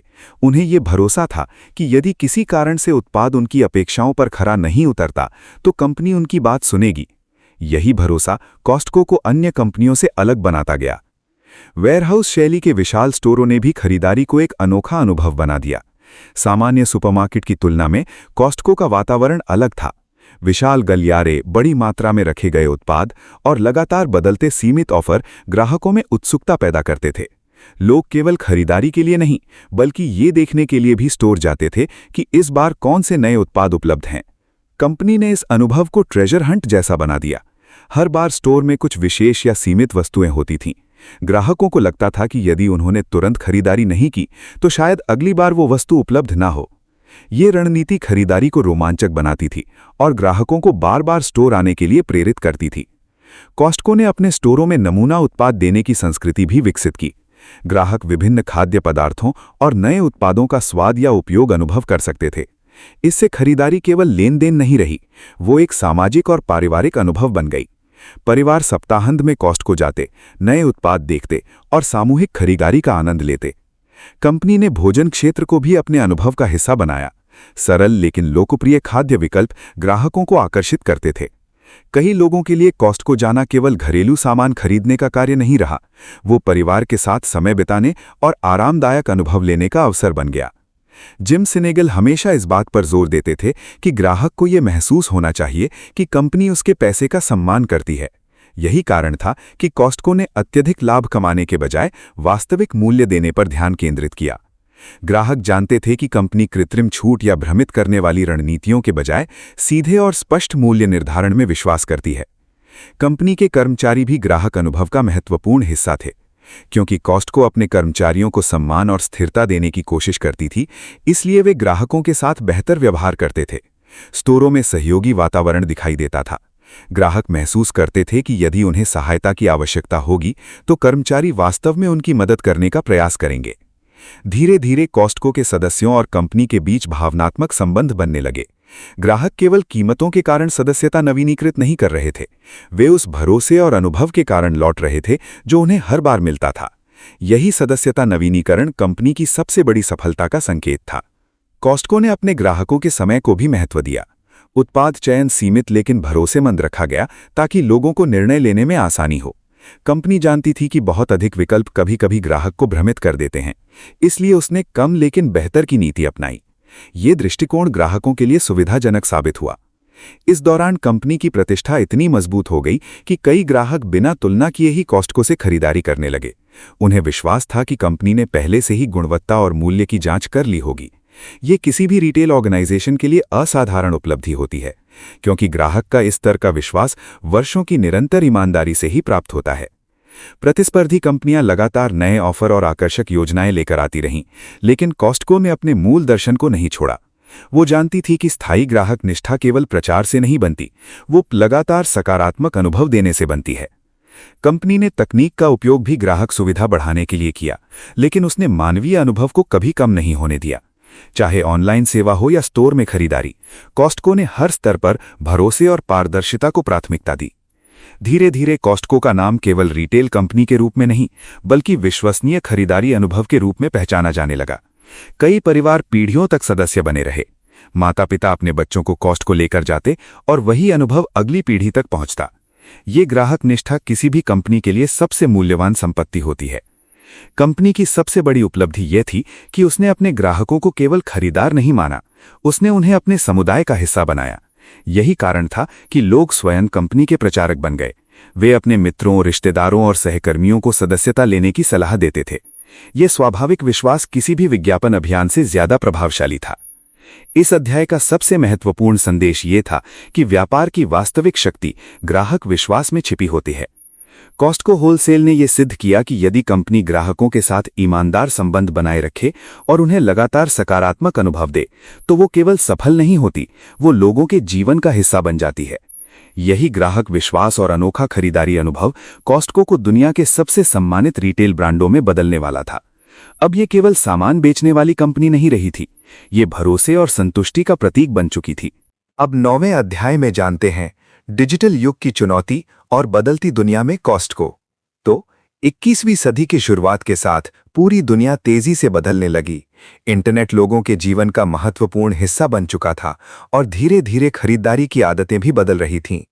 अब ग्राहक केवल स्टोरों तक सीमित नहीं रहना चाहते थे, वे घर बैठे उत्पाद देखना, तुलना करना और ऑनलाइन ऑर्डर करना चाहते थे। इसी दौर में ई-कॉमर्स कंपनियां तेजी से उभरने लगीं और रिटेल उद्योग के सामने नई चुनौती खड़ी हो गई। कॉस्टको होलसेल के लिए यह समय अत्यंत महत्वपूर्ण था। कंपनी वर्षों से वेयरहाउस अनुभव, सदस्यता मॉडल और प्रत्यक्ष ग्राहक संपर्क के माध्यम से सफल हुई थी। लेकिन अब प्रश्न ये था कि क्या वही मॉडल डिजिटल दुनिया में भी प्रभावी रह पाएगा? कई विशेषज्ञों को लगता था कि ऑनलाइन खरीदारी का विस्तार पारंपरिक वेयरहाउस मॉडल को कमजोर कर देगा, लेकिन कॉस्टको ने इस चुनौती को अलग दृष्टिकोण से देखा। कंपनी ने जल्दबाजी में अपने पूरे मॉडल को बदलने के बजाय ये समझने की कोशिश की कि उसके ग्राहक वास्तव में क्या चाहते हैं। नेतृत्व ने महसूस किया कि कॉस्टको के सदस्य केवल उत्पाद खरीदने के लिए स्टोर नहीं आते, वे अनुभव, भरोसा और मूल्य के लिए आते हैं। इसलिए डिजिटल विस्तार करते समय कंपनी ने यह सुनिश्चित किया कि उसकी मूल पहचान न बदले। कॉस्टको ने धीरे धीरे अपने ऑनलाइन प्लेटफॉर्म को विकसित करना शुरू किया। ग्राहकों को वेबसाइट और डिजिटल सेवाओं के माध्यम से उत्पाद देखने और कुछ वस्तुओं की ऑनलाइन खरीदारी की सुविधा मिलने लगी। लेकिन कंपनी ने ऑनलाइन दुनिया में भी वही सिद्धांत लागू किए जो उसके वेयरहाउस मॉडल की नींव थे: उचित मूल्य, सीमित लेकिन भरोसेमंद उत्पाद और ग्राहक विश्वास। उस समय कई कंपनियां केवल ऑनलाइन बिक्री बढ़ाने के लिए अत्यधिक छूट और आक्रामक रणनीतियां अपना रही थीं, लेकिन कॉस्टको ने संतुलित दृष्टिकोण अपनाया। उसका उद्देश्य केवल डिजिटल प्रतिस्पर्धा में शामिल होना नहीं था, वो अपने सदस्यों के लिए सुविधा बढ़ाना चाहती थी। इसलिए उसने ऑनलाइन और ऑफलाइन अनुभव को एक दूसरे का पूरक बनाया। कंपनी ने डेटा और तकनीक का उपयोग संचालन को बेहतर बनाने में भी किया। अब ग्राहक व्यवहार, उत्पाद मांग और सप्लाई चेन को अधिक सटीकता से समझा जा सकता था। इससे स्टॉक प्रबंधन और वितरण प्रणाली में सुधार हुआ। कॉस्टको ने तकनीक को केवल बिक्री का माध्यम नहीं, बल्कि कार्यकुशलता बढ़ाने का साधन बनाया। डिजिटल युग में सबसे बड़ी चुनौती थी ग्राहकों का ध्यान बनाए रखना। इंटरनेट पर अनगिनत विकल्प उपलब्ध थे और ग्राहक कुछ ही क्षणों में किसी अन्य वेबसाइट पर जा सकते थे। लेकिन कॉस्टको के पास एक ऐसी ताकत थी जो केवल तकनीक से नहीं बन सकती थी: वर्षों से बना हुआ विश्वास। ग्राहक जानते थे कि यदि कोई उत्पाद कॉस्टको में उपलब्ध है तो उसकी गुणवत्ता और मूल्य पर भरोसा किया जा सकता है। कंपनी ने अपने सदस्यता मॉडल को भी डिजिटल दुनिया में प्रभावी बनाए रखा। सदस्य अब ऑनलाइन सेवाओं का उपयोग कर सकते थे, लेकिन सदस्यता की विशिष्टता बनी रही। इससे ग्राहकों को यह महसूस होता रहा कि वे अब भी एक विशेष समुदाय का हिस्सा हैं। ये भावना कॉस्टको की सबसे बड़ी संपत्ति थी। धीरे धीरे कंपनी ने ऑनलाइन प्लेटफॉर्म पर भी कर्कलैंड सिग्नेचर जैसे लोकप्रिय उत्पाद उपलब्ध कराने शुरू किए। ग्राहकों को अपने पसंदीदा उत्पाद घर बैठे प्राप्त होने लगे। इससे कॉस्टको ने डिजिटल सुविधा और अपने भरोसेमंद ब्रांड दोनों को एक साथ जोड़ा। लेकिन कॉस्टको ने कभी ये प्रयास नहीं किया कि ऑनलाइन सेवा उसके वेयरहाउस अनुभव का स्थान ले ले। कंपनी समझती थी कि उसके स्टोर केवल खरीदारी की जगह नहीं है, वे सामाजिक और पारिवारिक अनुभव भी हैं। लोग वहां नए उत्पाद देखते, नमूना खाद्य पदार्थ चखते और बड़े पैमाने पर खरीदारी का आनंद लेते हैं। यही कारण था कि कंपनी ने डिजिटल विस्तार के साथ साथ अपने भौतिक स्टोरों को भी मजबूत बनाए रखा। इस समय दुनिया भर में तकनीकी परिवर्तन बहुत तेजी से हो रहे थे। मोबाइल ऐप, डिजिटल भुगतान और तेज डिलीवरी जैसी सुविधाएं सामान्य होती जा रही थीं। कॉस्टको ने भी धीरे धीरे इन परिवर्तनों को अपनाया, लेकिन हर नई तकनीक को अपनाने से पहले कंपनी ये देखती थी कि क्या वो वास्तव में ग्राहक अनुभव को बेहतर बनाएगी। ये सावधानीपूर्वक दृष्टिकोण उसे कई अस्थायी रुझानों से बचाता रहा। जिम सिनेगल हमेशा इस बात पर जोर देते थे कि तकनीक केवल साधन है, उद्देश्य नहीं। उनका मानना था कि यदि कंपनी अपनी मूल संस्कृति और ग्राहक विश्वास खो देगी तो कोई भी तकनीकी सुविधा उसे लंबे समय तक सफल नहीं रख सकेगी। यही सोच कॉस्टको की डिजिटल स्ट्रैटेजी का आधार बनी। कई पारंपरिक रिटेल कंपनियां ऑनलाइन प्रतिस्पर्धा के कारण संघर्ष करने लगीं, लेकिन कॉस्टको अपेक्षाकृत स्थिर बनी रही। इसका कारण ये था कि उसने अपने व्यवसाय को केवल बिक्री के आधार पर नहीं बनाया था। उसकी नींव सदस्यता, गुणवत्ता और ग्राहक निष्ठा पर आधारित थी। यही आधार डिजिटल युग में भी उसकी रक्षा करता रहा। कंपनी ने इस दौरान अपने सप्लाई नेटवर्क को और अधिक आधुनिक बनाया। विभिन्न देशों में वितरण केंद्रों और तकनीकी प्रणालियों को बेहतर किया गया ताकि उत्पाद समय पर ग्राहकों तक पहुंच सकें। इससे संचालन की गति और विश्वसनीयता दोनों में सुधार हुआ। कॉस्टको ने यह भी समझा कि डिजिटल दुनिया में पारदर्शिता पहले से अधिक महत्वपूर्ण हो गई है। इंटरनेट के माध्यम से ग्राहक तुरंत अपनी राय शेयर कर सकते थे। इसलिए कंपनी ने गुणवत्ता नियंत्रण और ग्राहक सेवा को और मजबूत किया। यदि कोई समस्या होती तो उसे जल्दी हल करने का प्रयास किया जाता। यही पारदर्शिता ग्राहक विश्वास बनाए रखने में मदद करती रही। धीरे धीरे ये स्पष्ट होने लगा कि कॉस्टको केवल डिजिटल बदलावों का सामना नहीं कर रही, बल्कि उन्हें अपने तरीके से अपनाकर और अधिक मजबूत बन रही है। उसने ये सिद्ध किया कि तकनीक को अपनाने का अर्थ अपनी पहचान खोना नहीं होता। यदि कंपनी के मूल सिद्धांत मजबूत हों तो वो बदलती दुनिया में भी सफल रह सकती है। इस अध्याय का सबसे महत्वपूर्ण संदेश ये था कि हर युग नई चुनौतियां लेकर आता है, लेकिन जो कंपनियां अपने मूल मूल्यों को बनाए रखते हुए परिवर्तन को समझदारी से अपनाती हैं, वही लंबे समय तक टिकती हैं। कॉस्टको होलसेल ने डिजिटल युग में यही साबित किया। अब कॉस्टको केवल विशाल वेयरहाउस और सदस्यता मॉडल वाली कंपनी नहीं रही थी। वो आधुनिक तकनीक, ग्राहक सुविधा और पारंपरिक भरोसे का ऐसा मिश्रण बन चुकी थी जिसने बदलती दुनिया में भी प्रासंगिक और मजबूत बनाए रखा। अब 10वें अध्याय में जानते हैं नेतृत्व, सादगी और मजबूत संगठनात्मक संस्कृति। तो किसी भी महान कंपनी की सफलता केवल उसके उत्पादों, तकनीक या विशाल इमारतों से तय नहीं होती। उसकी वास्तविक शक्ति उसके नेतृत्व और संगठनात्मक संस्कृति में छिपी होती है। कॉस्टको होलसेल की सफलता के पीछे भी यही सबसे बड़ा आधार था। कंपनी ने वर्षों तक जिस स्थिरता, अनुशासन और ग्राहक विश्वास को बनाए रखा, उसके केंद्र में एक ऐसी नेतृत्व शैली थी जो सादगी, ईमानदारी और जमीन से जुड़े व्यवहार पर आधारित थी। जिम सिनेगल केवल एक सफल व्यापारी नहीं थे, वे ऐसे नेता थे जिन्होंने ये सिद्ध किया कि विनम्रता और स्पष्ट सिद्धांतों के साथ भी वैश्विक संगठन बनाया जा सकता है। वे उन कॉर्पोरेट नेताओं की तरह नहीं थे जो अपने कर्मचारियों और ग्राहकों से दूर रहते थे। उनकी पहचान एक ऐसे व्यक्ति की थी जो स्टोरों में जाकर कर्मचारियों से बात करता, ग्राहकों की प्रतिक्रियाएं सुनता और छोटे छोटे मुद्दों पर भी ध्यान देता था। जिम सिनेगल का मानना था कि यदि नेतृत्व जमीन से कट जाए तो कंपनी धीरे धीरे अपनी वास्तविक पहचान खो देती है। यही कारण था कि उन्होंने कॉस्टको के भीतर एक खुली और सरल संस्कृति विकसित की। कंपनी में दिखावे से अधिक काम को महत्व दिया जाता था। बड़े पदों पर बैठे लोग भी स्वयं को संगठन का सेवक मानते थे, शासक नहीं। कॉस्टको की संस्कृति का सबसे महत्वपूर्ण पहलू था ईमानदारी। कंपनी अपने ग्राहकों, कर्मचारियों और सप्लायर्स के साथ स्पष्ट और पारदर्शी संबंध रखने की कोशिश करती थी। नेतृत्व ने यह सिद्धांत स्थापित किया कि अल्पकालिक लाभ के लिए किसी भी प्रकार का समझौता भविष्य में नुकसान पहुंचा सकता है। इसीलिए हर निर्णय में दीर्घकालिक विश्वास को प्राथमिकता दी गई। वेयरहाउस मॉडल की सादगी केवल स्टोरों तक सीमित नहीं थी, वो कंपनी की सोच का हिस्सा थी। कॉस्टको ने अनावश्यक दिखावे और अत्यधिक कॉर्पोरेट खर्च से बचने की नीति अपनाई।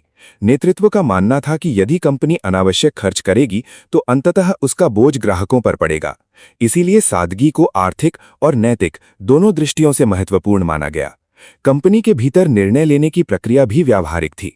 कॉस्टको किसी अस्थायी ट्रेंड या फैशन के पीछे भागने के बजाय दीर्घकालिक स्थिरता पर ध्यान देती थी। यदि कोई नई स्ट्रैटेजी ग्राहकों और कर्मचारियों दोनों के लिए लाभकारी होती तभी उसे अपनाया जाता। यही अनुशासन कंपनी को कई जोखिमपूर्ण निर्णयों से बचाता रहा। नेतृत्व ने संगठन में टीम भावना को भी अत्यधिक महत्व दिया। कॉस्टको में ये विचार मजबूत किया गया कि कंपनी की सफलता केवल शीर्ष प्रबंधन की उपलब्धि नहीं है। स्टोर में काम करने वाला प्रत्येक कर्मचारी, सप्लाई चेन से जुड़ा प्रत्येक व्यक्ति और ग्राहक सेवा देने वाला हर सदस्य संगठन की सफलता का भागीदार है। इस सोच ने कर्मचारियों में गर्व और अपनापन पैदा किया।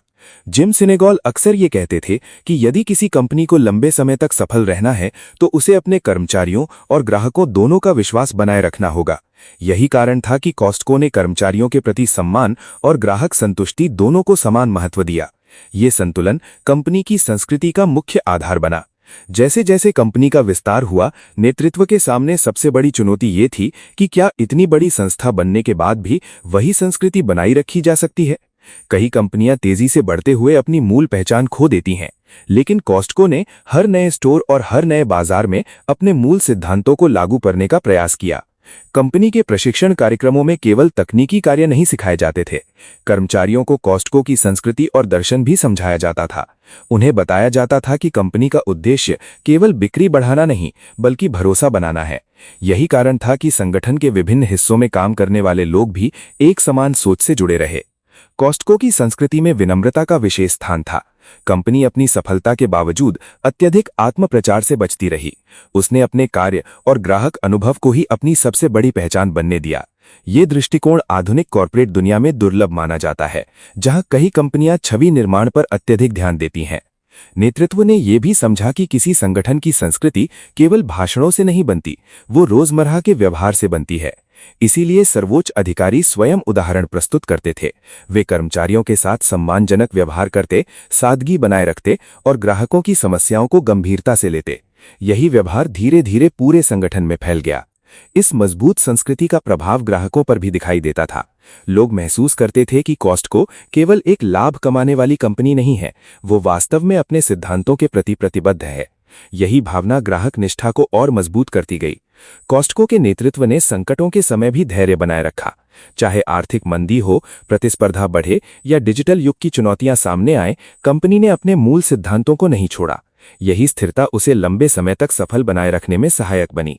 धीरे धीरे कॉस्टको व्यापारिक संस्थानों और प्रबंधन विशेषज्ञों के लिए अध्ययन का विषय बनने लगी। लोग ये समझने की कोशिश करने लगे कि आखिर एक कंपनी कैसे इतनी बड़ी होने के बाद भी अपनी संस्कृति और ग्राहक विश्वास को बनाए रख सकती है। उत्तर हमेशा एक ही दिशा में जाता था, स्पष्ट नेतृत्व और मजबूत मूल्य। कंपनी ने यह भी सिद्ध किया कि सादगी कमजोरी नहीं होती। आधुनिक दुनिया में जहां कई संगठन जटिल संरचनाओं और भारी प्रचार पर निर्भर रहते हैं, कॉस्टको ने सरल लेकिन प्रभावी मॉडल के माध्यम से वैश्विक सफलता प्राप्त की। यही उसकी विशिष्ट पहचान बनी। इस अध्याय का सबसे महत्वपूर्ण संदेश ये था कि किसी भी कंपनी की दीर्घकालिक सफलता उसके नेतृत्व और संस्कृति पर निर्भर करती है। यदि नेतृत्व ईमानदार, व्यावहारिक और लोगों के प्रति सम्मानपूर्ण हो तो संगठन कठिन परिस्थितियों में भी मजबूत बना रह सकता है। कॉस्टको होलसेल ने यह सिद्ध किया कि महान कंपनियां केवल व्यापारिक संरचनाओं से नहीं बनती, वे मजबूत मानवीय मूल्यों और निरंतर अनुशासन से बनती हैं। यही नेतृत्व और संस्कृति आने वाले वर्षों में कॉस्टको को और अधिक ऊंचाइयों तक पहुंचाने वाली थी। अब 11वें अध्याय में जानते हैं प्रतिस्पर्धा, संकट और कठिन समय की परीक्षा। तो जब कॉस्टको होलसेल दुनिया की सबसे प्रभावशाली रिटेल कंपनियों में गिनी जाने लगी, तब उसके सामने चुनौतियां भी पहले से कहीं अधिक बड़ी हो चुकी थीं। किसी भी उद्योग में सफलता प्राप्त करना कठिन होता है, लेकिन उससे भी अधिक कठिन होता है वर्षों तक उस सफलता को बनाए रखना। रिटेल उद्योग विशेष रूप से अत्यंत प्रतिस्पर्धी माना जाता है, जहां हर दिन नई कंपनियां, नई तकनीकें और नई रणनीतियां सामने आती रहती हैं। कॉस्टको को भी लगातार बदलती दुनिया, आर्थिक संकटों और तीव्र प्रतिस्पर्धा का सामना करना पड़ा। अमेरिका और दुनिया भर में कई बड़े रिटेल संगठन तेजी से विस्तार कर रहे थे। विशेष रूप से वॉलमार्ट और उसकी वेयरहाउस शाखा सैम्स क्लब कॉस्टको के प्रमुख प्रतिस्पर्धियों में शामिल थे। इन कंपनियों के पास विशाल संसाधन, विस्तृत नेटवर्क और आक्रामक व्यापारिक रणनीतियां थीं। बाजार में बने रहने के लिए कॉस्टको को केवल कीमतों के आधार पर नहीं, बल्कि विश्वास और अनुभव के आधार पर भी अपनी पहचान मजबूत करनी थी। प्रतिस्पर्धा के इस दौर में कई कंपनियां कीमत युद्ध में उतर गईं। वे ग्राहकों को आकर्षित करने के लिए अत्यधिक छूट और अल्पकालिक योजनाएं लागू करने लगीं। लेकिन कॉस्टको ने अपने मूल सिद्धांतों को नहीं छोड़ा। कंपनी जानती थी कि यदि वो केवल प्रतिस्पर्धा के दबाव में आकर गुणवत्ता या संस्कृति से समझौता करेगी, तो उसका सबसे बड़ा आधार, ग्राहक विश्वास, कमजोर हो जाएगा। जिम सिनेगिल हमेशा इस बात पर जोर देते थे कि किसी भी कठिन समय में कंपनी को अपने मूल्यों के प्रति और अधिक दृढ़ होना चाहिए। यही कारण था कि कॉस्टको ने हर चुनौती का सामना धैर्य और अनुशासन के साथ किया। कंपनी ने अल्पकालिक लाभ के लिए जल्दबाजी में निर्णय लेने से बचने की कोशिश की। आर्थिक मंदी के समय रिटेल उद्योग को भारी दबाव का सामना करना पड़ा। लोगों ने खर्च कम करना शुरू कर दिया और कंपनियों के लिए ग्राहकों को बनाए रखना कठिन होने लगा। लेकिन कॉस्टको की सदस्यता आधारित संरचना और कम कीमत की नीति इस समय उसकी सबसे बड़ी ताकत साबित हुई। ग्राहक जानते थे कि यदि उन्हें अपने पैसे का बेहतर उपयोग करना है, तो कॉस्टको जैसे भरोसेमंद स्थान से खरीदारी करना समझदारी होगी। आर्थिक संकटों के दौरान कई परिवार बड़ी मात्रा में आवश्यक वस्तुएं खरीदने लगे ताकि वो लंबे समय तक बचत कर सकें। कॉस्टको का वेयरहाउस मॉडल इस स्थिति में अत्यंत उपयोगी साबित हुआ। कंपनी ने यह दिखाया कि कठिन समय में भी वो ग्राहकों के लिए वास्तविक मूल्य प्रदान कर सकती है। कंपनी के लिए एक और बड़ी चुनौती थी वैश्विक सप्लाई चेन से जुड़ी समस्याएं। जैसे जैसे कॉस्टको विभिन्न देशों में फैलती गई, वैसे वैसे परिवहन, आपूर्ति और उत्पाद उपलब्धता को नियंत्रित करना अधिक जटिल होता गया। किसी भी व्यवधान का प्रभाव लाखों ग्राहकों पर पड़ सकता था। इसलिए कंपनी ने अपने सप्लाई नेटवर्क को मजबूत और स्थिर बनाने पर विशेष ध्यान दिया। कॉस्टको ने सप्लायर्स के साथ दीर्घकालिक संबंध बनाए रखे। वो केवल कम कीमत के लिए दबाव डालने वाली कंपनी नहीं थी। इसके बजाय उसने विश्वास और स्थिरता पर आधारित साझेदारी विकसित की। यही कारण था कि संकट के समय भी कई सप्लायर्स कॉस्टको के साथ मजबूती से जुड़े रहे। ये संबंध कंपनी के लिए अत्यंत मूल्यवान साबित हुए। डिजिटल युग की बढ़ती प्रतिस्पर्धा भी कॉस्टको के लिए एक बड़ी परीक्षा थी। ई-कॉमर्स कंपनियां ग्राहकों को तेज डिलीवरी और ऑनलाइन सुविधा प्रदान कर रही थीं। कई विशेषज्ञों को लगता था कि पारंपरिक वेयरहाउस मॉडल धीरे धीरे कमजोर हो जाएगा, लेकिन कॉस्टको ने यह सिद्ध किया कि यदि ग्राहक अनुभव मजबूत हो तो डिजिटल प्रतिस्पर्धा के बावजूद संगठन सफल रह सकता है। कंपनी ने तकनीक को अपनाया, लेकिन अपनी पहचान नहीं छोड़ी। उसने ऑनलाइन सेवाएं बढ़ाईं, लेकिन साथ ही अपने वेयरहाउस अनुभव को भी मजबूत बनाए रखा। ग्राहक अब भी कॉस्टको जाने को एक विशेष अनुभव मानते थे। यही भावनात्मक जुड़ाव कंपनी को अन्य डिजिटल प्रतिस्पर्धियों से अलग बनाता रहा। कठिन समय में कॉस्टको की सबसे बड़ी ताकत उसका ग्राहक समुदाय था। सदस्यता नवीनीकरण दर लगातार मजबूत बनी रही। ये इस बात का संकेत था कि ग्राहक कंपनी पर भरोसा करते हैं और उससे जुड़े रहना चाहते हैं। किसी भी रिटेल संगठन के लिए ये अत्यंत महत्वपूर्ण उपलब्धि होती है, क्योंकि ये केवल बिक्री नहीं बल्कि गहरी ग्राहक निष्ठा को दर्शाती है। कंपनी ने संकटों के दौरान अपने कर्मचारियों के प्रति भी जिम्मेदार व्यवहार बनाए रखने की कोशिश की। कई संगठन आर्थिक दबाव के समय कर्मचारियों पर अत्यधिक कटौती करते हैं, लेकिन कॉस्टको ने संतुलन बनाए रखने का प्रयास किया। नेतृत्व जानता था कि यदि कर्मचारियों का विश्वास टूट जाएगा तो संगठन की संस्कृति कमजोर पड़ जाएगी। प्रतिस्पर्धा के बीच कॉस्टको ने अपने निजी ब्रांड किर्कलैंड सिग्नेचर को और मजबूत बनाया। ग्राहकों को यह महसूस होता था कि उन्हें राष्ट्रीय ब्रांडों जैसी क्वालिटी अधिक उचित मूल्य पर मिल रही है। इससे कंपनी को प्रतिस्पर्धात्मक बढ़त मिली। धीरे धीरे ये स्पष्ट होने लगा कि कॉस्टको केवल कम कीमत के कारण सफल नहीं है। उसकी वास्तविक शक्ति उसके सिद्धांत, ग्राहक विश्वास और सांगठनिक संस्कृति में है। यही कारण था कि कठिन परिस्थितियों में भी लोग कंपनी से जुड़े रहे। कई विशेषज्ञों ने ध्यान दिया कि कॉस्टको का मॉडल अल्पकालिक आक्रामकता के बजाय दीर्घकालिक स्थिरता पर आधारित है। कंपनी तेजी से बदलते बाजार में भी धैर्य बनाए रखती थी। यही दृष्टिकोण उसे अनेक जोखिमों से बचाता रहा। संकटों ने कॉस्टको को और अधिक परिपक्व बनाया। कंपनी ने हर चुनौती से सीखने की कोशिश की और अपने संचालन को मजबूत किया। चाहे सप्लाई चेन हो, डिजिटल सेवा हो या ग्राहक अनुभव, हर क्षेत्र में निरंतर सुधार किए गए। इस अध्याय का सबसे महत्वपूर्ण संदेश ये था कि वास्तविक सफलता की परीक्षा कठिन समय में होती है। जब बाजार अनिश्चित हो, प्रतिस्पर्धा तीव्र हो और परिस्थितियां बदल रही हों, तब वही संगठन टिकते हैं जिनकी नींव मजबूत सिद्धांतों पर आधारित होती है। कॉस्टको होलसेल ने यह सिद्ध किया कि यदि कंपनी ग्राहकों, कर्मचारियों और अपने मूल्यों के प्रति ईमानदार रहे तो वो किसी भी संकट का सामना कर सकती है। यही धैर्य और स्थिरता उसे दुनिया की सबसे सम्मानित रिटेल कंपनियों में बनाए रखने वाली शक्ति बनी। अब आखिरी और 12वें अध्याय में जानते हैं कॉस्टको की विरासत और भविष्य की दिशा। तो दोस्तों, दशकों की निरंतर मेहनत, अनुशासन और स्पष्ट सिद्धांतों के बाद कॉस्टको होलसेल केवल एक सफल रिटेल कंपनी नहीं रही। वो आधुनिक व्यापार जगत की ऐसी मिसाल बन चुकी थी जिसे दुनिया भर के व्यापारी, प्रबंधन विशेषज्ञ और उद्यमी अध्ययन के रूप में देखने लगे। उसकी सफलता केवल विशाल वेयरहाउस, सदस्यता मॉडल या कम कीमतों तक सीमित नहीं थी। उसकी वास्तविक उपलब्धि ये थी कि उसने विश्वास को व्यापार की सबसे बड़ी शक्ति बना दिया।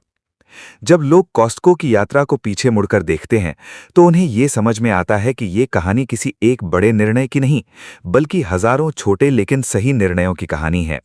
शुरुआत में जब कंपनी ने सीमित मार्जिन, सरल स्टोर और सदस्यता मॉडल को अपनाया, तब बहुत से लोगों को ये मॉडल असामान्य लगा था।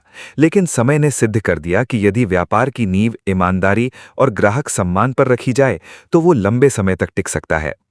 जिम सिनेगल और उनके सहयोगियों ने यह साबित किया कि व्यापार केवल अधिकतम लाभ कमाने की दौड़ नहीं है, ये लोगों के साथ संबंध बनाने और विश्वास अर्जित करने की प्रक्रिया भी है। यही सोच कॉस्टको की संस्कृति का मूल आधार बनी और यही उसकी सबसे बड़ी विरासत भी है। आज दुनिया के अनेक देशों में कॉस्टको के वेयरहाउस मौजूद हैं। लाखों लोग उसकी सदस्यता लेते हैं और नियमित रूप से वहां खरीदारी करते हैं। लेकिन कंपनी की सबसे बड़ी उपलब्धि केवल उसका आकार नहीं है। उसकी सबसे बड़ी उपलब्धि ये है कि अलग-अलग देशों और संस्कृतियों में रहने वाले लोग भी उसके नाम को भरोसे, गुणवत्ता और बचत के प्रतीक के रूप में देखते हैं। कॉस्टको ने ये सिद्ध किया कि सादगी कमजोरी नहीं होती। आधुनिक कॉरपोरेट दुनिया में जहां कई कंपनियां अत्यधिक प्रचार और चमकदार छवि पर निर्भर रहती हैं, कॉस्टको ने सरल लेकिन प्रभावी मॉडल के माध्यम से वैश्विक सफलता प्राप्त की। उसके वेयरहाउस आज भी अत्यधिक सजावट के बजाय कार्यकुशलता और मूल्य पर केंद्रित हैं। यही सादगी उसकी पहचान बन चुकी है। कंपनी की विरासत का एक महत्वपूर्ण हिस्सा उसका कर्मचारी दृष्टिकोण भी है। कॉस्टको ने वर्षों तक ये दिखाया कि यदि कर्मचारियों को सम्मान और स्थिरता दी जाए तो वे संगठन की सबसे बड़ी ताकत बन जाते हैं। यही कारण है कि कंपनी की संस्कृति अन्य कई रिटेल संगठनों से अलग मानी जाती है। कर्मचारियों और ग्राहकों दोनों के साथ सम्मानजनक व्यवहार उसकी पहचान बन गया। कर्कलैंड सिग्नेचर भी कॉस्टको की विरासत का एक महत्वपूर्ण स्तंभ बन चुका है। ये केवल एक निजी ब्रांड नहीं रहा, ये गुणवत्ता और विश्वसनीयता का वैश्विक प्रतीक बन गया। लाखों ग्राहक विशेष रूप से इस ब्रांड के उत्पादों पर भरोसा करते हैं। ये उपलब्धि दर्शाती है कि यदि कोई कंपनी लगातार गुणवत्ता बनाए रखे तो उसका निजी ब्रांड भी विश्व स्तर पर सम्मान प्राप्त कर सकता है। लेकिन कॉस्टको की कहानी केवल अतीत की सफलता तक सीमित नहीं है, भविष्य भी उसके लिए उतना ही महत्वपूर्ण है। दुनिया तेजी से बदल रही है। नई तकनीकें, बदलती जीवन शैली, पर्यावरण संबंधी चिंताएं और डिजिटल अर्थव्यवस्था रिटेल उद्योग को लगातार प्रभावित कर रही हैं। ऐसे समय में कॉस्टको के सामने ये चुनौती है कि वो अपने मूल सिद्धांतों को बनाए रखते हुए भविष्य के अनुरूप कैसे विकसित हो। कंपनी ने पहले ही ये दिखा दिया है कि वो परिवर्तन से डरती नहीं। डिजिटल युग में उसने ऑनलाइन सेवाएं विकसित की, सप्लाई चेन को आधुनिक बनाया और तकनीक का उपयोग कार्यकुशलता बढ़ाने के लिए किया। लेकिन साथ ही उसने ये भी सुनिश्चित किया कि तकनीक उसकी मानवीय संस्कृति का स्थान न ले। यही संतुलन भविष्य में भी उसकी सबसे बड़ी शक्ति बना रहेगा। भविष्य में पर्यावरण और स्थिरता का महत्व और बढ़ने वाला है। दुनिया भर के ग्राहक अब केवल कीमत और गुणवत्ता नहीं देखते, वो ये भी जानना चाहते हैं कि कंपनियां समाज और पर्यावरण के प्रति कितनी जिम्मेदार हैं। कॉस्टको ने इस दिशा में भी धीरे धीरे कदम बढ़ाने शुरू किए। ऊर्जा दक्षता, बेहतर पैकेजिंग और जिम्मेदार सप्लाई चेन जैसे विषय आने वाले वर्षों में और महत्वपूर्ण होने वाले हैं। कॉस्टको की सबसे बड़ी चुनौती ये होगी कि वो अपने तेजी से बढ़ते आकार के बावजूद अपनी मूल संस्कृति को बनाए रख सके। इतिहास गवाह है कि कई बड़ी कंपनियां विस्तार के साथ अपनी पहचान खो देती हैं, लेकिन कॉस्टको की अब तक की यात्रा ये संकेत देती है कि उसका नेतृत्व और सांगठनिक ढांचा इस चुनौती को समझता है। कंपनी जानती है कि उसकी वास्तविक शक्ति उसके मूल सिद्धांतों में है, न कि केवल उसके आकार में। ग्राहक निष्ठा भी भविष्य में कॉस्टको की सबसे बड़ी संपत्ति बनी रहेगी। सदस्यता मॉडल ने वर्षों तक कंपनी को स्थिरता और भरोसा दिया है। जब ग्राहक स्वयं को किसी संगठन का हिस्सा महसूस करते हैं तो उनका जुड़ाव केवल खरीदारी तक सीमित नहीं रहता। यही भावनात्मक संबंध कॉस्टको को लंबे समय तक मजबूत बनाए रख सकता है। व्यापार जगत में कॉस्टको की कहानी एक महत्वपूर्ण शिक्षा देती है। ये कहानी बताती है कि स्थायी सफलता के लिए केवल बुद्धिमान स्ट्रैटेजी पर्याप्त नहीं होती, उसके लिए अनुशासन, ईमानदारी और धैर्य भी आवश्यक होते हैं। कंपनी ने कभी भी त्वरित लाभ के लिए अपने मूल सिद्धांतों को नहीं छोड़ा। यही निरंतरता उसे अन्य संगठनों से अलग बनाती है। आज भी जब कोई ग्राहक कॉस्टको के विशाल वेयरहाउस में प्रवेश करता है तो उसे केवल उत्पादों की पंक्तियां दिखाई नहीं देती, वहां दशकों की मेहनत, स्पष्ट दृष्टि और ग्राहक सम्मान की संस्कृति दिखाई देती है। हर उत्पाद, हर सदस्यता और हर खरीदारी उस दर्शन का हिस्सा है जिसने कॉस्टको को दुनिया के सबसे सम्मानित रिटेल ब्रांडों में शामिल किया। इस अंतिम अध्याय का सबसे बड़ा संदेश यही है कि महान कंपनियां केवल व्यापारिक संस्थाएं नहीं होती, वे विश्वास और मूल्यों की जीवित मिसाल बन जाती हैं। कॉस्टको होलसेल ने यह सिद्ध किया कि यदि कोई संगठन लोगों के हित को अपने केंद्र में रखे तो वो समय, प्रतिस्पर्धा और बदलती दुनिया की चुनौतियों के बावजूद सफल रह सकता है। कॉस्टको की विरासत आने वाली पीढ़ियों के लिए प्रेरणा बनी रहेगी। ये कहानी सिखाती है कि साधारण दिखने वाले सिद्धांत, ईमानदारी, सादगी, गुणवत्ता और सम्मान जब निरंतरता के साथ अपनाए जाते हैं तो वे किसी भी संगठन को वैश्विक सफलता तक पहुंचा सकते हैं। यही कॉस्टको की वास्तविक सफलता है और यही उसकी अमर पहचान भी। तो दोस्तों, अंत में आशा करता हूं कि आपको ये आई बुक पसंद आई होंगी और आपको कुछ ना कुछ प्रेरणा, जानकारी और सीख मिली होंगी। आपका कीमती समय देने के लिए दिल की गहराइयों के साथ बहुत बहुत धन्यवाद।